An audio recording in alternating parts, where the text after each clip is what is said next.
Hello and welcome back to the EUROVOXX podcast, the place where we'll be discussing all things Eurovision. Coming up today, as we did for semi-final 1, we will be predicting the 10 qualifiers for Eurovision 2024 semi-final 2. But of course, I cannot do that alone, so let us introduce the guest for this episode. She has been on the show many times before, actually, both as a host of International Women's Day episodes and as a guest. She is from the only country that finished below my country in the televote last year at Eurovision. And she also has a known fondness for Romanian men who took part in the contest back in 2022. It is Clara. Hi, I love that introduction. Thank you. I mean, do you have your US variant this year? Because obviously you're known for Hola mi bebé. Is there a variant this year that the equivalent? I haven't found one, and I didn't find any last year because it's crazy. It's party can just be applied for one thing. I can't greet everyone with it's crazy. It's party, but up to date, I can still greet everyone with Hola mi bebé. I mean, to be fair, Eurovision is coming up soon. You can greet people with a lot of It's Crazy, It's Party soon, especially at Euro Club. Do it many times. Especially this year. Oh, yeah. I mean, this semi-final, especially as well, looking at some of the songs we'll be discussing today. But before we get on to that, let us get on to our 3 questions. We always ask our guests 3 questions. But of course, Clara, you've been on the show before, so we know your first Eurovision and we know what your favorite Eurovision song is of all time. I think many people know that, especially considering the last time you were on the show with me, it was the Ukraine episode. But let's go with some more unique questions here as we've done for the second year. So, Clara, can you tell me what your favorite Eurovision moment was in person? So for when you've actually been to the contest. Ooh. I think my favorite moment was in Lisbon in 2018, just because it was my first ever Eurovision. And I don't know how to explain it, because it was not Eurovision related to any artist. It was just, I had been there for 1 week, and it was the second week starting, and we were in the press center, and I was just vibing so much with the other people from the press center. And then there were artists outside the press center, like in the terrace, like smoking or chilling, and you could approach them and they would talk to you one-on-one, like if you were one of them, like especially AWS from Hungary. And that was one of my favorite moments. Also, interviewing Nicolas Joseph was like a really cool thing because he was super chill and the vibe was really, really good.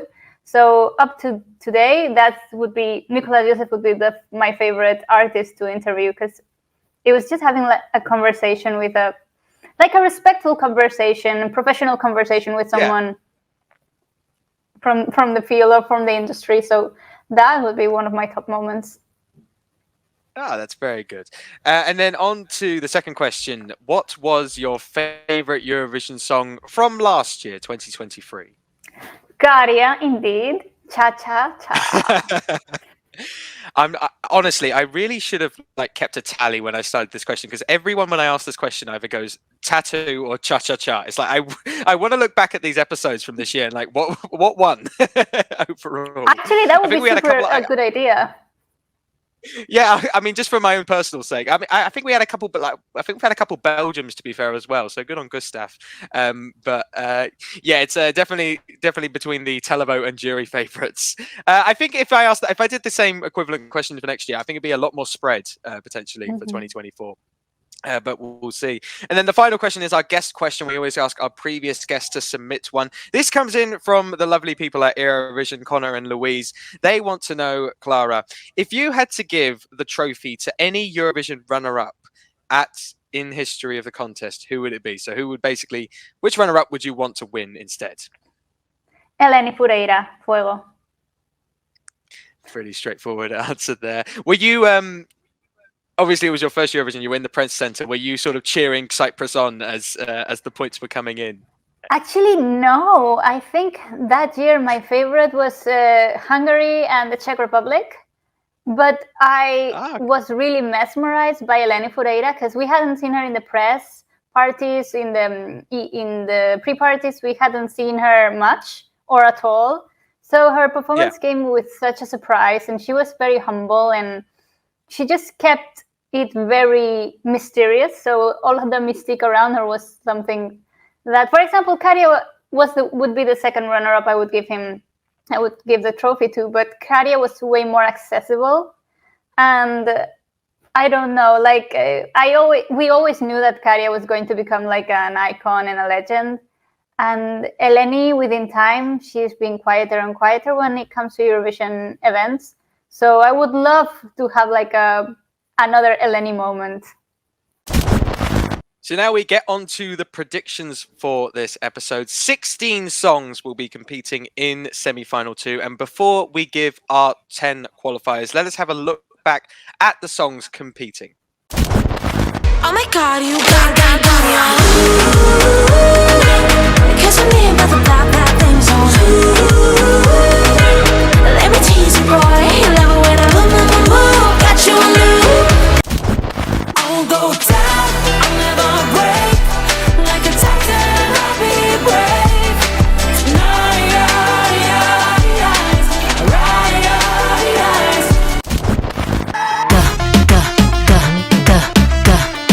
μας φέρει ό,τι θέλει μετά. Να μας φέρει ό,τι θέλει.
So that was the 16 songs taking part in semi-final 2. Clara, like the Eurovision lot from last episode, I asked you to rank the songs from most likely to qualify to least likely to qualify. I obviously did the same, and we did our average rankings for the semi-final. Before we get into our average ranking of the 10 qualifiers, how did you find predicting semi-final 2?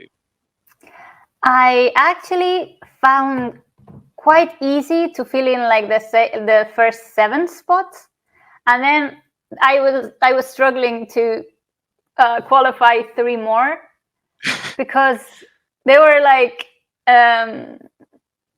maybes. There were a lot of there's like the straightforward for sure, and then the last 3 places it's so open. It's so open.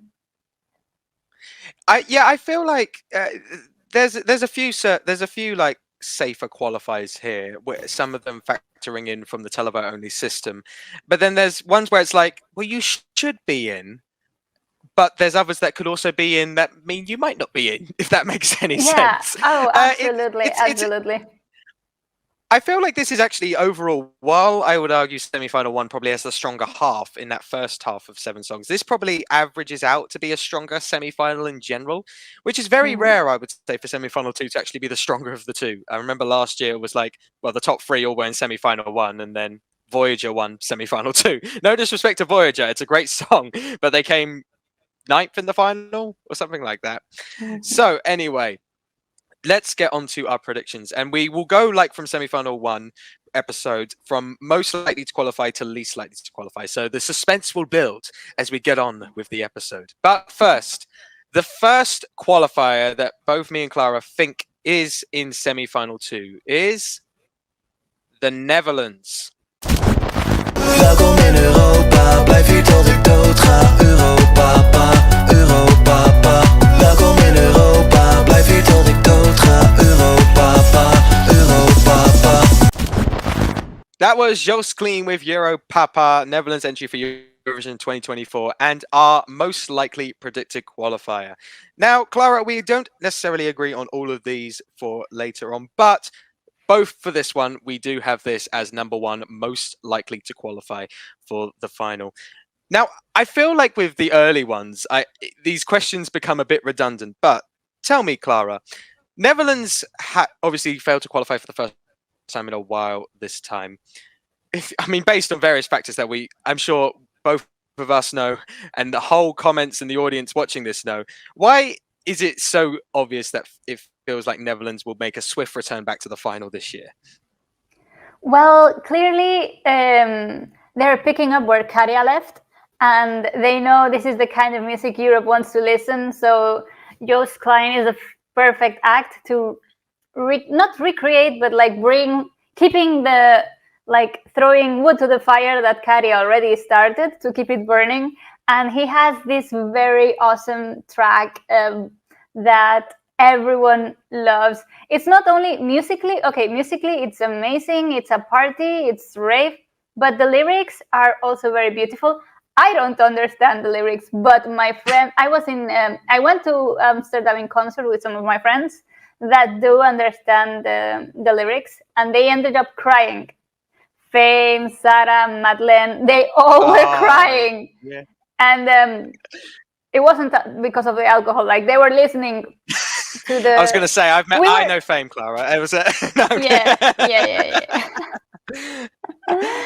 Yeah, but like you wouldn't expect Sarah to cry, or you wouldn't expect Madeleine to cry. And we got close to the stage to see Joost Klein closer, and the energy he brings on stage is amazing, and the crowd goes wild, and the tune is really catchy. I have to say, when I first heard it, I wasn't very impressed, but as the time has passed and I've been listening on and on and on, and it comes on my playlist, I really get into it. It just has a spirit of its own.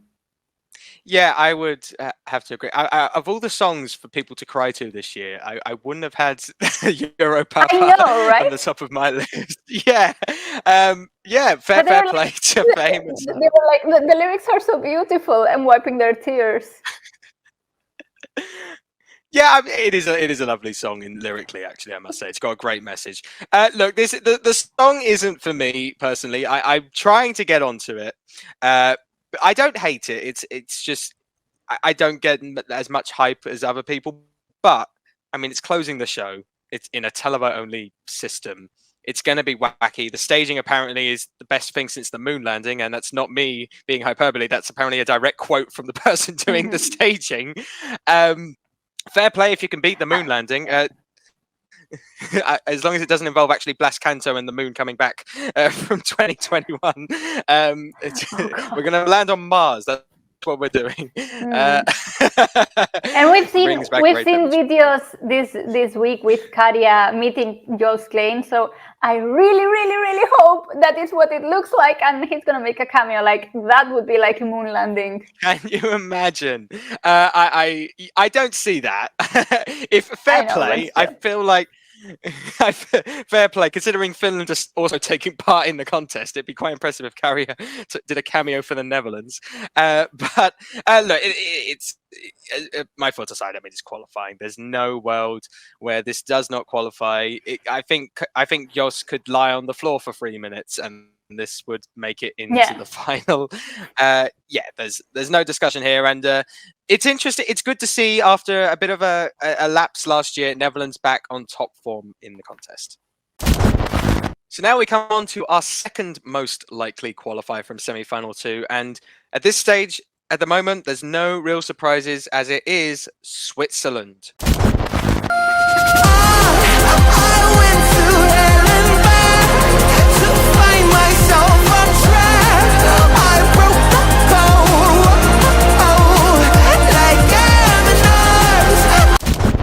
That was Nemo with the code, Switzerland's entry for Eurovision 2024. And once again, Clara, we are in agreement here. This is both our second most likely qualifier for the semi-final. I'll be honest, the top two were quite easy. They were the easiest two for doing my predictions. Similar to Netherlands, I mean, tell me, Clara, why do you think the current odds-on favourite to win Eurovision 2024 is qualifying for the final? Well, this has done the opposite, a little bit the opposite effect that the Netherlands did to me when it came out. I was like super blown away, because to blend so many genres in 3 minutes and not have it be like, how do I call this? Like nail scratching on a chalkboard. It's done really well. Like the musical production does it really well. It doesn't sound like a blurry mess, and he has a great personality, and he can sing live really well. So, and he's they them. So that's also going to gather many votes and like a lot of public sympathy. But his artistry is undeniable too. Absolutely, yeah. Nemo. I mean, I think people were questioning not whether this will qualify. This is not the discussion, because Switzerland, from a song quality perspective, is fantastic. One of the best things they've sent. It's a Jean tears away from being my favorite Swiss entry, but you can't break Tout L'Univers on my end. But yeah, this is fantastic as a song. But I think when people actually started to take this seriously, because I remember in the podcast when we reviewed this episode, I called this one that has potential and one that was an underdog. At the time, Switzerland were like 5th, 6th in the odds, I think, maybe even lower. But as soon as we saw Nemo perform I think it was in just a TV broadcast in Switzerland before the pre-parties, we were like, okay, yeah, Nemo can sing. Nemo has energy. And there was a magic there. There was something there that clicked. In terms of actually winning the contest, looking a bit further, because I feel it's a bit pointless discussing why it's going to qualify. We know it's going to qualify. Looking a bit further, I have hesitancy that it's so far in the odds-on favourite, just from a simple perspective that out of the favourites, and this is partly why it's actually below Netherlands in my predictions, out of the favourites, you got your Italy, you got your Netherlands, you got Switzerland, Ukraine, and Croatia. I would argue Switzerland is probably the least hyped in terms of streams and YouTube views, which does give me pause for concern. Then again, staging can change everything. But that being said, like, you know, these top two were sort of redundant. We knew Netherlands is in, and from the first half, we know that Switzerland will be making it to the final. So now we come on to our third most likely qualifier. And actually, in our averages, there is a tie between third, fourth, and fifth. But the tiebreaker rule is basically whoever's the most confident in the song gets third place. So one of us has this actually in our top three most likely to qualify. And the song we are talking about here, or the country I should say, is Norway.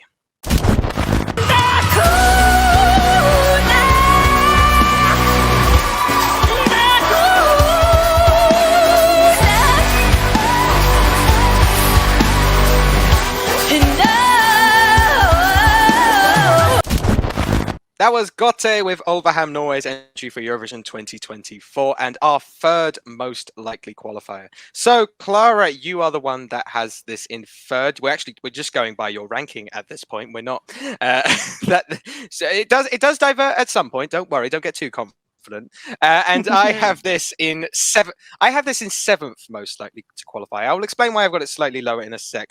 But Clara, this is performing very late on. Just before Netherlands, so it's got a favourable running order slot. I wouldn't say it's not as clear cut as the top two, but do you feel that Norway is still a very certain qualifier for the final? Absolutely. Well, first of all, it's my favorite this year, and the thing is, I gravitate to this kind of music. So this is just purely, the first two are based on odds and streams and common sense. The third one is just to please myself in you're using your heart for this. Yeah, you're using your heart. For I'm using my heart. This is because I really like this kind of genre, and it's the kind of music I used to listen as a teenager. And I just love the visual storytelling and the mythological and the folk aspect of mixing rock and folk, and how they're trying to convey like a fairy tale and a dark fairy tale on stage. And she's an amazing vocalist, and like all of the performers around her, all of the band is super charismatic. So it's just like, it looks out of like a fairy tale I used to read or something like that. Couldn't agree like an more. epic novel. Mm-hmm. No, absolutely. I couldn't agree more. My ranking aside, it's one of my favorites this year as well, Norway. It's my fourth in my ranking, I believe. I was just blown away from when the staging was first revealed, as people would have seen in the live reactions I did for Heat 2, actually, for MGP. And what's great about this is the sort of one staging where I'm like, I know exactly how you stage this. You put the lead singer in the middle, and you have the other band members on the other points of the cross on the stage. Very easy. You just spin it round. Why I've got this in seventh, because I love this, massive rock fan, and she can sing live. There's no question there. I remember I saw her Melfest weekend. I was with my mate Connor from Eurovision. A couple of you would have seen him in the last episode, and he was saying to me beforehand how he needs to see Gotte sing live, because he wasn't sure with the auto-tune issues in MGP whether they could do it. And as soon as they performed, I just went to him, so Connor, you were questioning the vocals. I think they're fine now, yeah? Yeah, anyway, yes, they are fine. They're fine. They're fine. The reason I have this in seventh rather than higher, because I want this higher, first of all, it's down to the quality of the semi-final. There are just 6 other songs I think are more likely. But also, someone put this thought into my mind and I can't escape it. It's the fact that it's this hypothetical of, if Blanca Paloma was in the semi-finals last year with this out there ethnic song, she would not have qualified, because in this televote only system, and that would have been one of the biggest shocks in Eurovision history, because everyone was certain Blanca Paloma was going to do well last year. And there's this question that I'm confident enough Ulveham is qualifying. It would still be a massive shock if they didn't. But there is this question of, is it too niche that I can't escape from there? It's my only concern. It's not concern enough why I've got it out of my 10. Don't be silly. Yeah, no. But I can answer that question. Because the ethnic sound in Spain is only unique to Spain. and the ethnic sound of Ulvehamn is more approachable to all of the Germanic English-speaking traditions, and Sweden, Denmark, a lot of countries around Europe, Northern Europe, really gravitate to that sound. Blanca Paloma had flamenco, then it's just flamenco is just from Spain, and nobody understands why. Like, flamenco didn't spread. Why? Yeah, like even in Spain, flamenco just happens from the middle south in the country. It's not a sound local to anything above Andalusia. I see. That's a very good point. That I hadn't considered, like, the different genres. But look, I've still got it 7th. There are. It is still. I'm pretty similar to you. I'm fairly confident on, like, my top 7 just in general. And I mean, from a personal perspective, if this doesn't qualify, like, honestly, Europe, sort your taste out, please. Because this should easily be. This should easily be in the final, and it's just lovely to see Norway taking a risk and something serious. And I really hope this does well. I want this to do fantastically well in the final, when it gets there. So now we come on to song number 4 for this one, and according to me and Clara, this is a song that will qualify before the party is over. It is Belgium. Before the party is over. Before the party is over. Before the party is over. So that was Mustii with Before the Party's Over, Belgium's entry for Eurovision 2024, and our 4th most likely qualifier. We're actually agreeing with my list for this one. I've got this in number 4 for most likely to qualify. And Clara, we finally deviated from yours massively, all the way down to 6. So much drastic change compared. It's very similar. So, Mustii, Belgium, first artist announced, actually doing very well in the OJE polls at the moment. I believe it's in 4th at this stage at the time of recording. Whether it's gone up or down when this is released, who knows? But there was a point, Clara, where I would say some people had Belgium as a dark horse to even potentially win the whole thing at Eurovision. To get there, he's got to qualify. Why do you feel fairly confident in that then, with this 6th place ranking? Did I put it 6? I don't remember. You did. I put it 6. You did put it. Yes, because this one. Thank you for reminding me. I sent you my list like a week ago. Yes, I have your ranking here, Clara. Don't worry. I think I put it 6 because I'm quite certain that it will qualify, but if it doesn't, it wouldn't come as a surprise, but purely because there are other songs that will visually be more eye-catchy. Because as we only have the video clip to guide ourselves towards what he might do on the staging, and obviously on the pre-parties he's been alone on stage. He defends the song beautifully on its own, and he's a very, very elegant artist, and I love the song very much.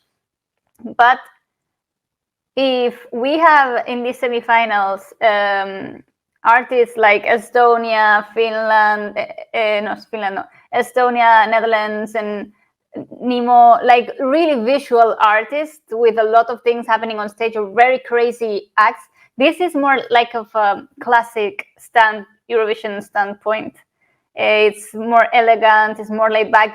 He won't do anything strambotic on stage to call up the attention. So maybe that can play against him, but also it could benefit him. If everyone has a gimmicky act, it can go both ways. So if we consider only on quality, he definitely deserves to qualify. I would have to agree there. This is one of Belgium's best entries in recent memory. They've done very well to follow up from Gustav from last year. I'm very intrigued to see Belgium staging. There's a few this year where I'm looking forward to seeing what the pictures and the stage and the rehearsal clips are going to be like. Belgium's one of them. I would quite like him to have this gold misty vibe that is in the music video. I think you can very much replicate that on stage. Maybe you can't. I don't know if they can be gold and topless. we'll find out what the regulations are on that.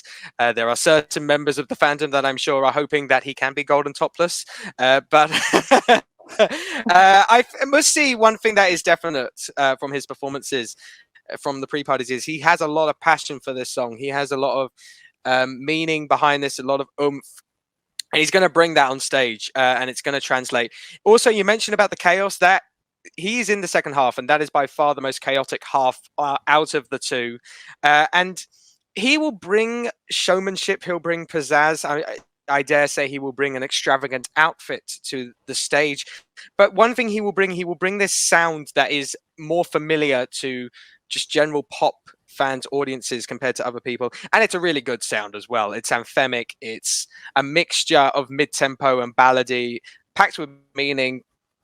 Yeah, I feel like Belgium is one of those countries that should get through to the final. Maybe not necessarily in fourth place where I have them, but it will be somewhere within the 10. And that's what I was ranking. And yeah, where it goes in the final, where you factor in juries to this style of song, I guess we'll have to wait and see. So now we come on to song number 5, the last one before we take a little break from predicting. And our 5th most likely qualifier is Austria. When the darkness hits and we can't be saved, we run, we will rave. When our hearts are burning, we feel no pain. We run, we will rave.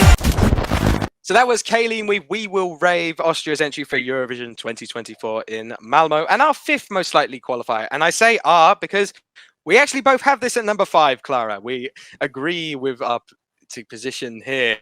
Very middle of the road. So tell me, Austria made it back to the final for the first time in a little while last year with Who the Hell is Edgar? Tell me, Clara, why you think that We Will Rave will continue their qualification streak to another year.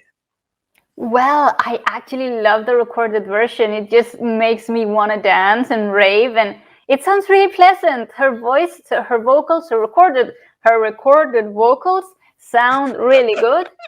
And the whole song is a bop, and it just gets me dancing every time. So I like it very much. Yeah, I feel like some people potentially, after seeing the pre-parties, have hesitancy with this, because I don't think anyone was expecting this out of Kaleen, but she's not the strongest live vocalist. She's not terrible by any means. She can definitely hold her own. And I think she does enough for the song required. But yeah, it's not like wow, amazing vocals, but it doesn't need to be. It's a well-liked televote. It's a well-liked bop in a televote only system. I'm like, you know, name a good like fan favorite bop that didn't qualify from a televote only system. You'd be hard pressed to find one. It's very rare. Kaleen, I think, also has a fantastic running order position as well. She's right after France and Czechia. Both of those very contrasting in style. I actually think she's helped by the fact she doesn't open the show. She's more in the middle. And I'm very intrigued to see the staging. Obviously, Marvin Diekman, I'm sure, will have a great say in this, and maybe make sure to put in his best work for his partner in this case. I'm sure many people like Mustii will be hoping for, fans of Mustii will be hoping for the topless men to return from the music video. There's a lot of potential topless men in Eurovision this year. Between those two and Slovenia, there's. You know, some artists know their audience this year. Tali, to an extent, as well, in Luxembourg. Like they know their audience. Spain, for God's sake, how do I forget Velosa in this scenario? Austria is one of them. Yeah, it's very unlikely Austria doesn't qualify here. It's a bop. It's televote only. How this it will actually do in the final itself, I'm less confident on. But at the end of the day, this is just about getting there, and we see Austria making it back to that final. And now it's time for... Okay, we gotta go. 30 seconds. And now we come to another edition of OK, Gotta Go 30 Seconds. As always, inspired by our golden boy from 2015. Now, Clara, like many returning guests, you have already done a variant on this game before for countries, but can you do it for years? Now, so I have a list. No, well, no need to spoil them. Let's leave the suspense up for debate, Clara. I have a list of the last 15 years of Eurovision randomly allocated numbers. You will have to pick a number between 1 and 15, and then you will have 30 seconds to name as many entries from that year as possible. You only have to give me the song title. You don't have to give me the artist or the country. You have a few lifelines. First one is year restart. If you would like a different year, just say another number and you will get another year. The next one is winner check. If you would like to know what country won a certain year to help jog your memory, ask me and I will tell you. And then the final one is a variant on year restart. It's called recency bias. Well, so if you want a more recent year, Clara, say the phrase recency bias, then a number between 1 and 5, and then you'll get one of the last 5 years of Eurovision. The only downside to this rule is any points that you then accumulate will be halved. There is a bonus point option that you can take up if you would like to use it. You can say these songs in any order you like. However, if you can name me at least the first top 5 in chronological order from 1st, 2nd, 3rd, 4th, 5th, then you will get your points doubled. So the example I always say is if you can name numbers 1 through 7, you will get 14 points. From 5 onwards, you can say them in any order you like and still get double points. So you can go numbers 1 through 7, and then say the 27th entry to be in the contest. You will get 15 points there. You can only do this for 1 year, so you can't use year restart and do it for multiple years. And if you pick the year of 2020, sorry, you cannot do this bonus point option. The only other rule you should be aware of, Clara, is your time will start when you hear the year and your time will end when you hear Okay, hit the end. Okay, I will just say that I've been watching Eurovision for 22 years and it's impossible for me to do this game because all of my memory box is just muddled and I don't remember anything. But I'll try my best just for you, Harry. Well, I was just about to ask, Clara, how are you feeling going into this one? But I think you've answered that quite clearly. Yeah, bad, really bad. This is going to put me into the spotlight and everyone's going to know I'm a terrible Euro fan.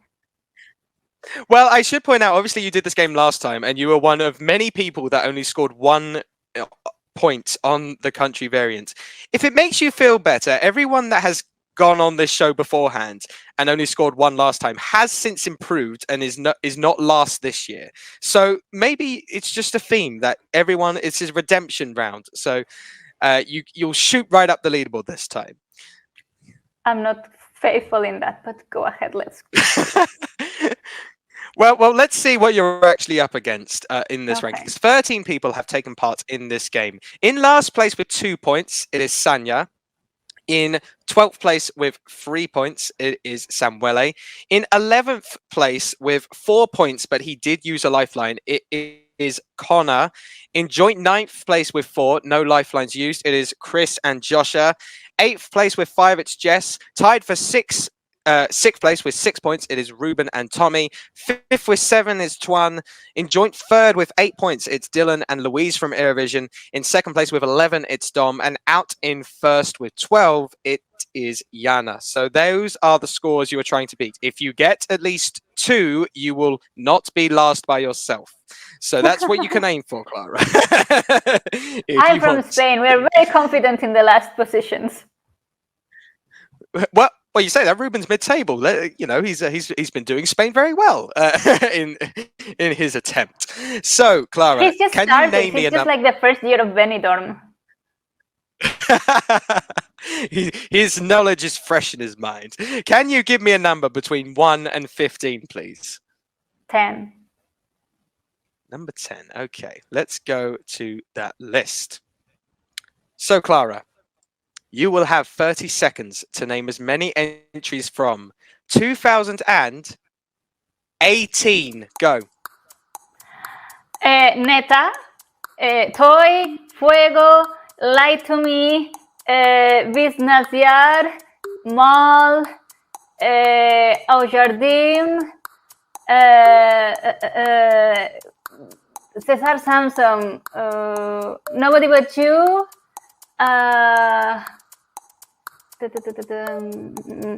Funny Girl, Okay, happy end.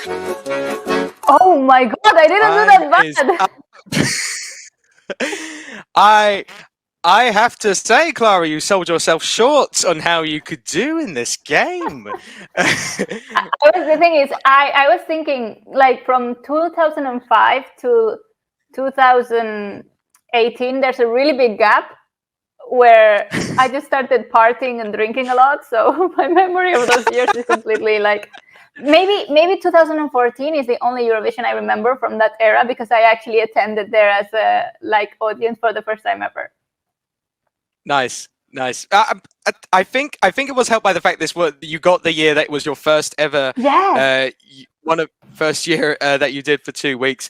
So the memories came flooding back. I was were you kind enough and actually gave me the right number?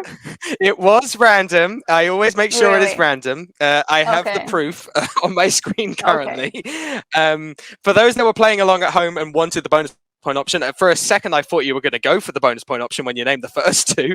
It was Toy, then Fuego, then Nobody But You, then You Let Me Walk Alone from Germany, and then Nobby Ewe Fuantomiente from Italy. I probably butchered that, but they were your top 5. If you named those in order, you could have got bonus points. But in the end, you didn't go for that. But a very good effort, Clara, because you scored a grand total of 8 points in that, which puts you tied for 3rd place in the ranking. And actually, because of alphabet, you are technically 3rd in the ranking overall.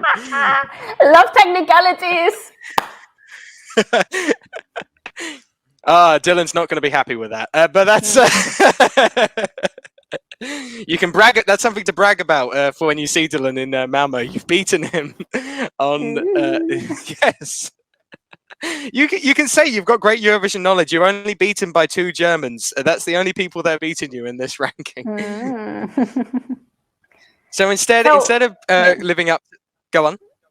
So this is the only game, right? I don't have to prove myself, because if I need to prove myself again, I will lose positions.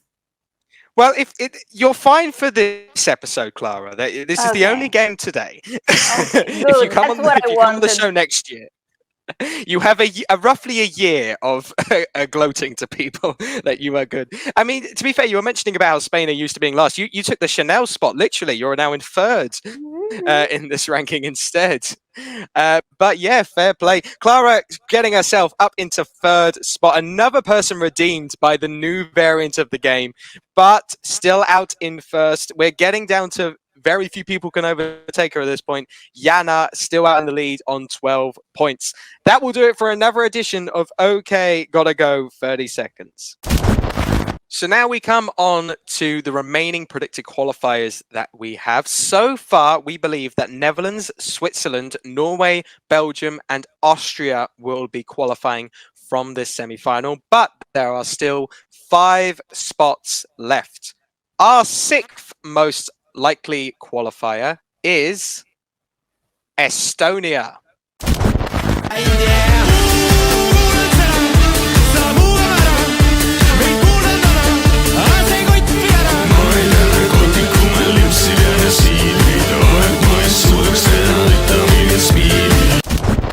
So that was 5 minutes and pull up with, and I will do my best. Nendes nakut ti kum nidest I ti mi kul midagi. That was, I'll be honest, it's just that long word in there. I'm fine with the rest of it. It's just a long word in there that does it. But that's Estonia's entry for Eurovision 2024 and our 6th most likely qualifier. Clara, I think this one is, so far, we both have this as a qualifier, but I think in terms of likeliness, we've got this in differing positions, because you've got this 4th most likely to qualify, and I've got this down in 9th most likely to qualify. So, Estonia, obviously, again, coming off a couple of qualifiers here. First time they're sending the Estonian language since 2013, ironically, when the contest was last in Malmo. Why do you see Estonia being a fairly safe qualifier, in your opinion? Well, I will start this by saying I didn't get the hype of Estonia for many weeks, many months, but everyone kept telling me Estonia is amazing. Oh, Estonia, Estonia, Estonia, Estonia, Estonia. So you've been speaking with Twan and Polly, I see. No, but also Andy likes it very much, and my friends like it very much, and my friends in Estonia are also really behind it. So it was like, okay, and I know that when it comes to some songs, I really need to listen to the chatter around it rather than my own personal taste. So everyone was hyping it and loving it and saying that how much they love it, but now I've gone to the pre-parties, I've seen them live, I've interviewed the guys. They are, it's fun to interview them. They're just very difficult to interview them as a whole group. Individually, they're cool people, but it's more, they do create a great atmosphere. And when the song comes in my Eurovision playlist, I get happy and like jived around. But that's the thing. It's more about what everyone says that I know it's going to make it, rather than what I would personally place a song. But do I have to think with my heart or with my mind? Because if I have to think with my mind, they are for sure qualifying, because it's a popularity contest when it comes to them. Yeah. Well, what's ironic here is you've got them higher, but you're less personally higher on the song. I really like this song, but I've got them lower. So there's a nice contradiction here. Yeah. In our thoughts on Estonia. So I really love this. It took me a little while to get into it, because as soon as Ollie was announced for Pedestal, I immediately wanted him to win, and I still wanted him overall to win.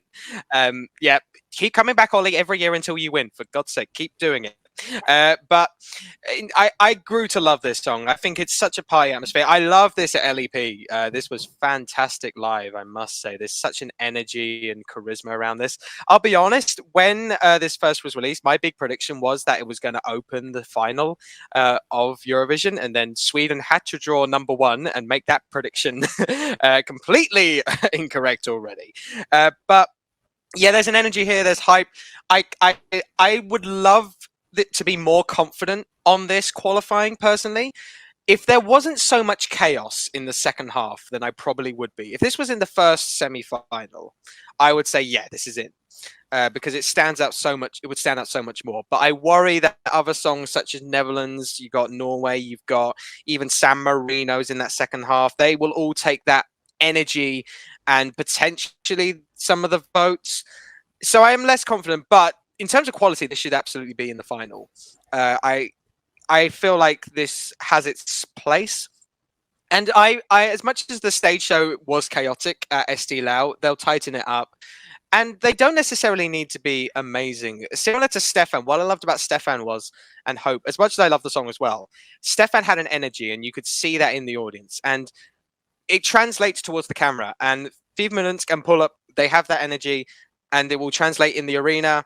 Can't wait to see this live there. They'll be fantastic. And it will translate to the people in the audience.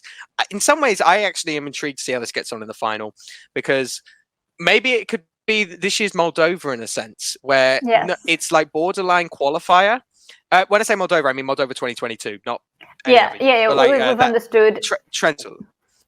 Yes. But like then all of a sudden it shoots up. I'm not saying it will come second to televote by any means, but like just have that energy, good running order, and everything just works together. But yeah, as much as I'm not as confident, it's a bit too borderline for my liking.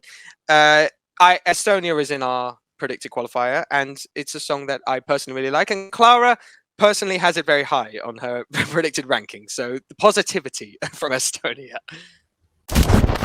On to song 7 now, and our 7th most likely qualifier is Greece.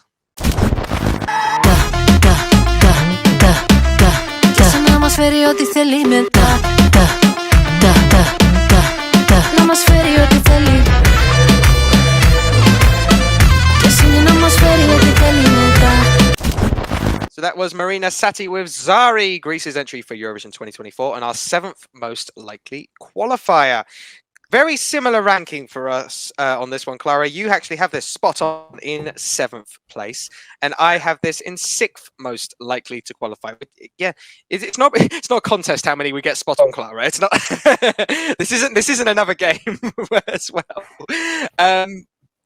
But I would, so yeah, like the Netherlands, Clara, Greece is another one which, after many years of qualifying, slipped a little bit last year, failed to qualify with Victor Vernakos. they've gone with a more established artist. They've gone for, I will argue, the most ethnic sounding song Greece has ever sent to the contest. Why do you feel it's going to send them back to the final? Because there are not many songs this year that have this ethnic quality to them, that has this characteristic. Because you hear Netherlands, you hear Switzerland, you hear, I don't know, you hear a bunch of songs, and if you don't know who the artist is, it could be from any country. Like the UK could, or the UK, Bambi Thug, they could all be from different countries. That's not the one they come from or they're representing. But Marina really sounds like the country she's representing. And I think with Armenia, along with Armenia and Azerbaijan, they are the countries that are bringing the ethnic vibe, which we all love. And, you know, Greece does fantastic mixing ethnic with pop and modern sounds. I've heard, like, she's been compared to Rosalia with a ta, ta, ta, which I hear and I think it's true. But anyway, it's just like I like it in the song. It really vibes with the overall energy, and I like it. It's very pleasant, and you know, you just like to dance and forget all your troubles while you're listening to that song. Yeah, I'd have to agree. Personally, this sound is just not for me. I've said this many times, but I appreciate it's a good song. Out of a lot of the songs in this semi-final, this has one of the clearest audiences out of all of them. You know that there is an audience for that Rosalia style modern ethnic pop, that, you know, some Mediterranean elements and influences here. I'm fascinated to see how this will work on the stage. I don't think we've had anything quite as ethnic as this at Eurovision, so there is a bit of an unknown there. And to be fair, I'd probably say that some people are a bit annoyed that we don't have Greece a little bit higher in our ranking, and they again, we think it will qualify, fans of Greece, don't worry, we think it will qualify, but there's that element of unknown where we can't say for certain it will. It's also early on in the running order, which doesn't necessarily help its chances. But again, fascinated. Apparently there's some staging that's been talked about. It'll be filmed in one shot, so that will help it stand out as well. And Marina does have a very unique sound. And you were talking about the unknown earlier with Eleni Fouera. Out of all the artists, this could be the variant, because we haven't really seen Marina perform, because she doesn't do pre-parties. We saw her do one performance in like a farewell concert or performance or something like that earlier this week, but you know, the surrounding atmosphere and just the stage is completely different to what we're going to get in Malmo. Marina's a seasoned performer. There's a clear audience for this. I definitely know some members of Vox have this guaranteed in their 12 points for this year, just because that's the sound they listen to. And I'd imagine the feeling is mutual across various other fans.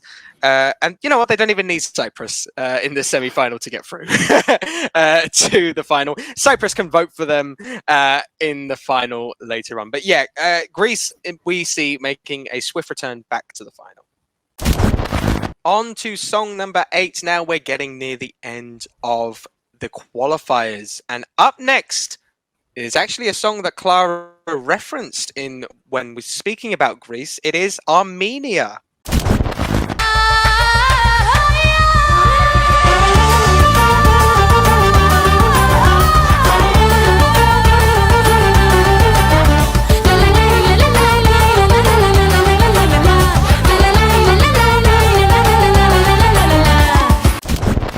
So that was LADANIVA with Jako, Armenia's entry for Eurovision 2024, and our 8th most likely qualifier.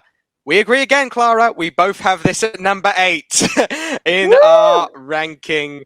We're just in sync. I don't know whether that's a good or a bad thing for us. I guess we'll find out in a couple of weeks. Great minds think alike, Harry. Good. Never forget. Of course. I will never forget. That's what concerns me. No, I'm kidding.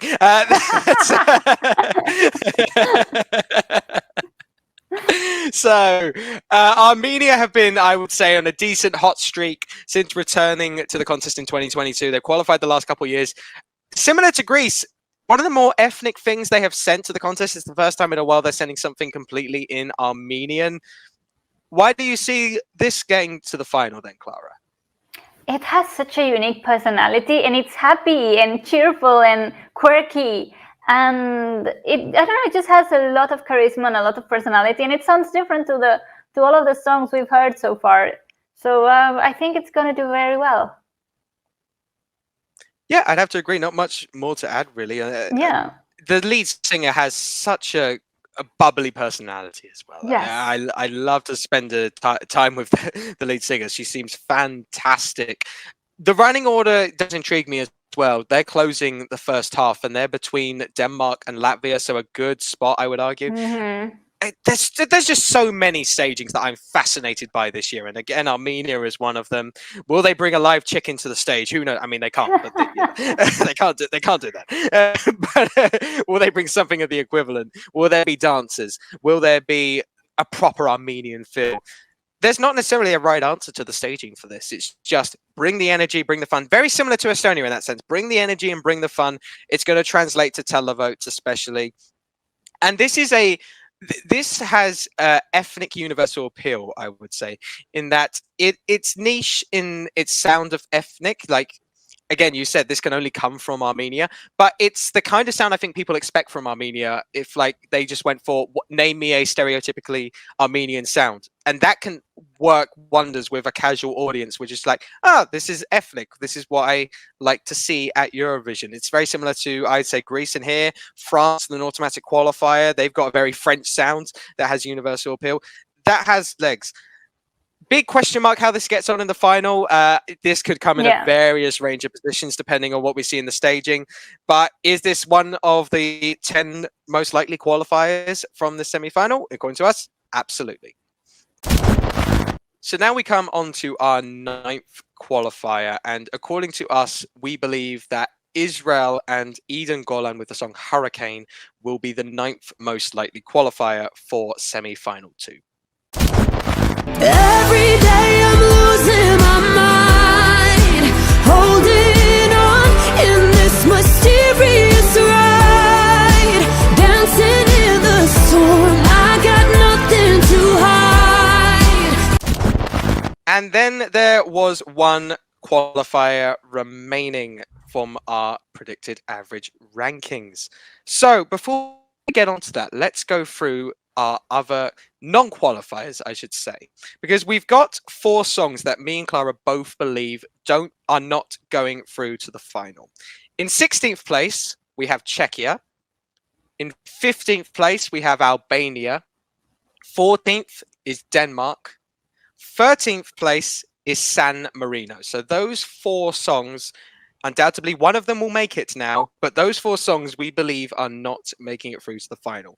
That leaves 3 songs where one of us has them in the final and the other one doesn't. They are Georgia, Latvia, and Malta. They are the final songs. One of us has them in the final, the other one doesn't. But we've gone on average ranking, of course. So our 10th and final qualifier for semi-final 2 is Georgia.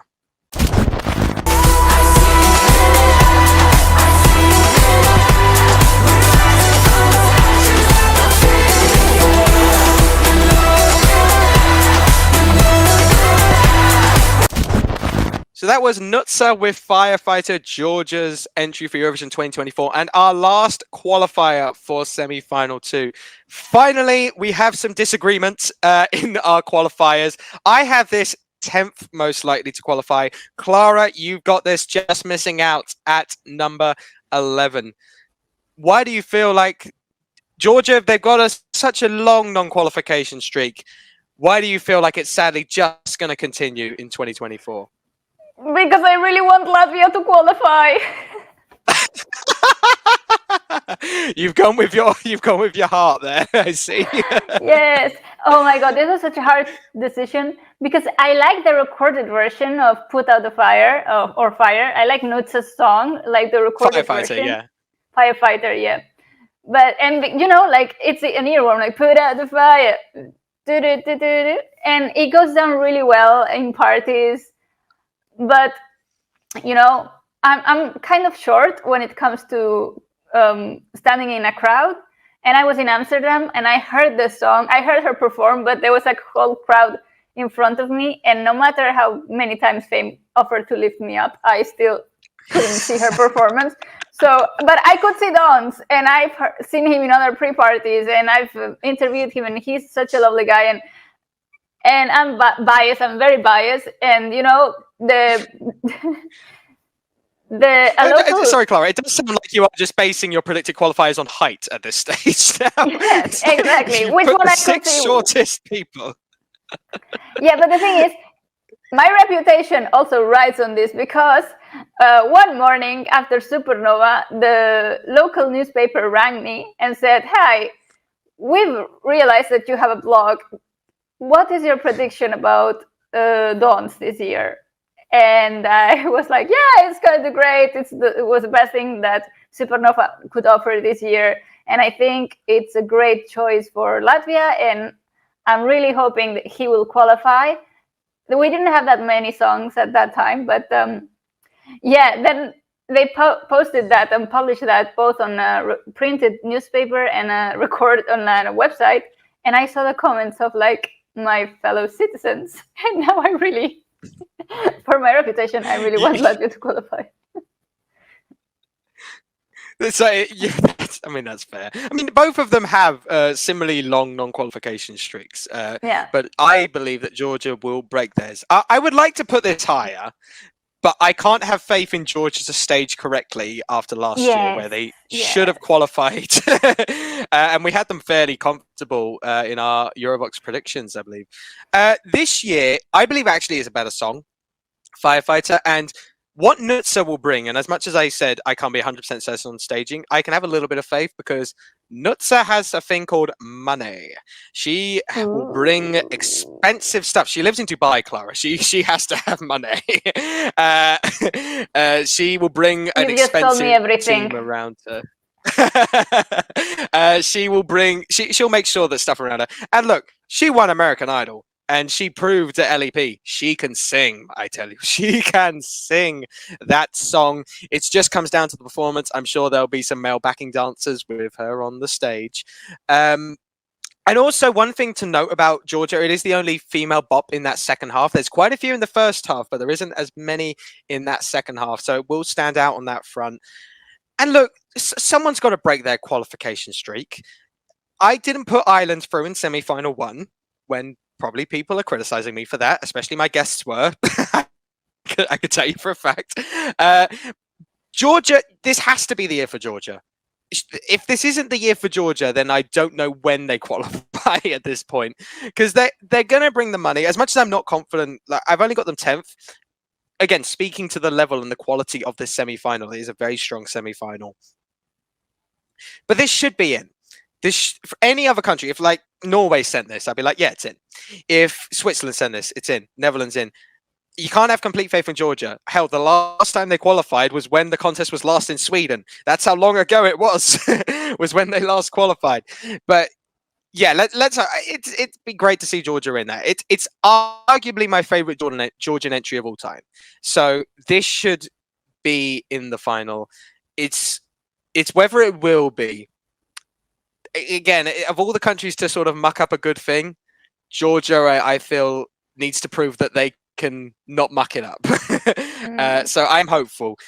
That being said, Clara, obviously you touched upon Latvia, so if you want to add any more, let us know. But I said that one person had various songs in. You were the one that had Latvia and Malta in your top 10. Compared to other songs. I actually had all my 10 in that we spoke about today. Lucky me. It's not just my ranking, I promise. So if you want to elaborate more on Latvia than you have, let me know. But definitely expand on why you think Malta is qualifying for the final. Well, the first time I approached Loop, I had heard that it was not a qualifier. It was like a really bad song, like just a girl pop music song. And I listened to it and I was like, oh, this is not the idea. It doesn't sound as bad as they made me think. And then I've heard her in the pre-parties and it got all of the crowd dancing and it was such a party starter. So for me, it's an interesting song. Like, Malta didn't qualify last year with the busker, and they had an amazing song that I thought it would be worthy of qualifying. So now I'm thinking, well, this is a more safe bet. It's just like your normal Eurovision song that any pop star could sing. Like, it's like a Cyprus sort of thing, like a young want-to-be pop star, and she can throw a party on the stage, and she has fun performing, and she's very comfortable performing, and there's dance, there's choreo, the crowd loves it. So I thought it had all of the elements. Yeah, I feel like with these two, Malta is my 13th most likely to qualify. Latvia is my 14th most likely to qualify. So I've got them quite low down, sadly. Malta, look, I am part Maltese. I love to see Malta in the final. And this is not dead in the water. It's not dead on arrival. It is opening the show. It is a girl bop in a televote only system. That is always something that you have to factor in. But my problem is, first of all, this is the semi-final of girl bops. You got Austria and you got Georgia as well also here. You could also chuck in Greece if you want to. It's not quite the same style, but it is a girl bop. The problem with Latvia is, out of those, Malta, sorry. Don's is not a girl bop. The problem with Malta out of those is Srebrenica, while a lovely person, had the chance to interview her. She's fantastic. The whole package feels the least convincing. It feels more like a wannabe girl bop. It is a girl bop, but a wannabe professional. Yeah, no, but I get what you say. I get what you say. Yes. Yeah, it's just one of those where it's like, her vocals can be hit or miss. Pre-party, she's smashing, I have to say. She seems like she's having a blast. The crowd love her. She seems great on social media. She is getting fans there. This is building up steam. This is something that is building. But then again, the busker did build up steam last year, and they ended up last in the semi-final. And the problem with Malta is, and this is an issue why I couldn't have San Marino, for example, in my 10, even though I really wanted to have San Marino in my 10. It's the fact that they have to send something absolutely spectacular to qualify in a televote only system. Destiny did that. Destiny did very well in the televote in the semi-final, but then the final, complete and utter flop. Most Malta acts don't even get to that stage, sadly, and this is not remarkable enough to get Srebrenica and Malta into the final, sadly. As for Latvia, if this was my personal ranking of the semi-final 2, Latvia is in my 10. 100%. I love Latvia as a song. Don seems fantastic character as well. I haven't met him, but he seems fantastic from the pre-parties, and a fantastic vocalist as well. This is one of my favorite Latvian entries in recent memory. This is a great ambassador for Latvia. One of the best things they've sent in recent years. That being said, it's like they're not helpful with the televote only system. I can't see a televote person who's pissed after having 3 wines, want to vote for Latvia, sadly. And hopefully the staging is massively... Maybe they have some kinks. They're feeling emotional by the halfway stage of the show. It's not got a good running order either. It's opening the second half. There's so much chaos after Latvia. I think it's one of the weakest running order allocations out of any song this year, sadly. And this needs so much elevation from Supernova in terms of style. It's far too static in its original form. Dom sells the song, but it's standing still. It's just walking. It's too slow. You need a bit more energy for this. If they bring it, if Doms brings that in Eurovision in the staging, then yeah, this has a chance. Again, I don't think it's dead on arrival. There's like only 1 or 2 songs which I think are like completely dead on arrival this year. But do I have confidence in Latvia? Sadly not. They also really haven't shown that they can elevate that much from stagings in Supernova. They tend to keep it very similar. Sudden Lights, while it was, I really enjoyed the Sudden Light staging. It wasn't any different to Supernova really. Samantha Tina wasn't. If anything, it was worse. So, and then Carousel comes to mind. What was 20? City Zeni was similar to Supernova. They don't elevate, and this needs elevation. I want it to elevate because I do want it in the 10 that qualify. I just don't see it. It also, Yeah. Lithuania is not voting in the semi-final. It's a shame. I'd love to see Dons in there, but sadly, I can't see it. But they are our 10 qualifiers for semi-final 2 in order of most likely to least likely. They are Netherlands, Switzerland, Norway, Belgium, Austria, Estonia, Greece, Armenia, Israel, and finally, Georgia. So that will do it for another episode of the EUROVOXX podcast. Hope you all had a lovely time. This is going to be the last episode before the actual contest in Malmo. So I know I'm excited to go there. I'm sure Clara's excited to go there. I am Be very at Euro Club excited, and be at Euro Club as much as possible, and maybe see some shows in the background as well. But yeah, the next episode after will likely be a recap of 2024, reflecting on the time that was. And whoever the winner is, I can't wait to see who wins this. I really can't call it. There's like 4 songs that could win it. And it's one of the most wide open contests in recent memory. It's fantastic. Clara, thank you so much for being a fantastic guest on the show. You're pretty much a regular at this stage on the podcast. I'm sure you'll be back next year. Ooh, I hope so. Yeah, absolutely. Oh, you will. I'm sure we'll get you on again. Make sure to follow us on Instagram, Twitter, Facebook, TikTok. Subscribe to our YouTube channel. Make sure you like the video if you are watching on YouTube, this podcast. Make sure the news website is your home for all Eurovision news, especially around this time. There'll be definitely some news on the rehearsals and all sorts of stuff around Malmo.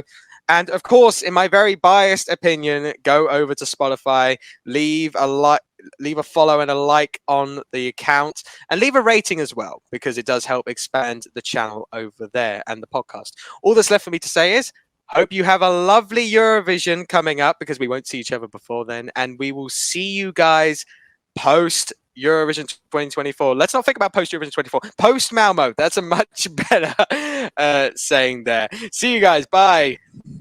Bye.